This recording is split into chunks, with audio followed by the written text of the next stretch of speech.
Hello po, magandang hapon po sa ating lahat, mga kasari at sa lahat ng aking mga sis and bro. Ngayong araw na to, nakauwi tayo ng province and isi-share ko lamang po yung mga napamili namin sa Manila na dinala namin dito sa probinsya para sa ginagawa naming bahay. So, keep on watching po and thank you po sa lahat ng sumusuporta. At ito na nga yung dala-dala naming bagahe sa airport. Super struggle is real talaga. Pero thanks God at nakarating na din naman yung aming mga bagahe na walang damage. So, part po ng bagahe namin ay yung binili namin sa Shopee na worth 300 plus. Ayan. So, ilalagay namin yan doon sa my wall namin as a design. Ayan. So, ipapakita po natin ang result niyan later once nakabit na. And then, syempre, meron din po tayong nabili na cortina. Ayan. So, itong cortina na to, nabili namin siya sa Divisoria, 100 each. So, bumili kami ng good for 6 na bintana. So, nasa 18 piraso yan.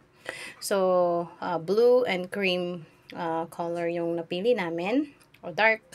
I think this is dark gray. Tsaka cream. Ayan. Mukhang blue lang siya tingnan sa video.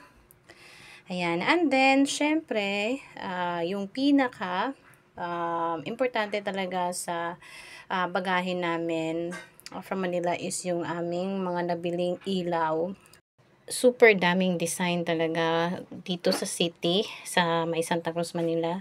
Kapag naglibot ka doon, super daming mabibili.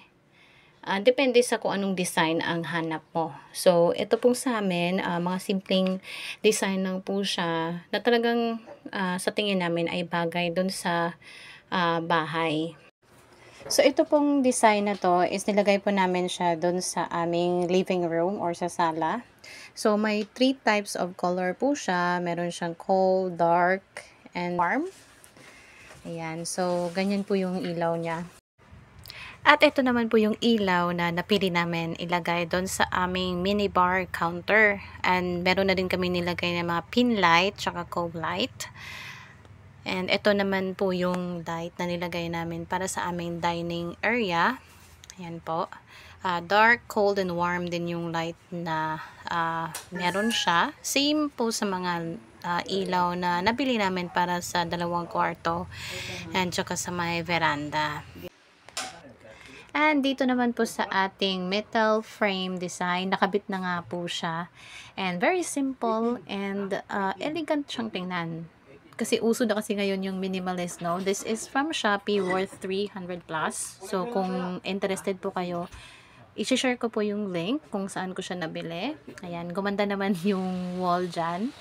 And then, ito na din po yung result dun sa ating cortina. So, very simple lang din po siya. Bumagay naman po siya sa ilaw at sa kulay ng bahay.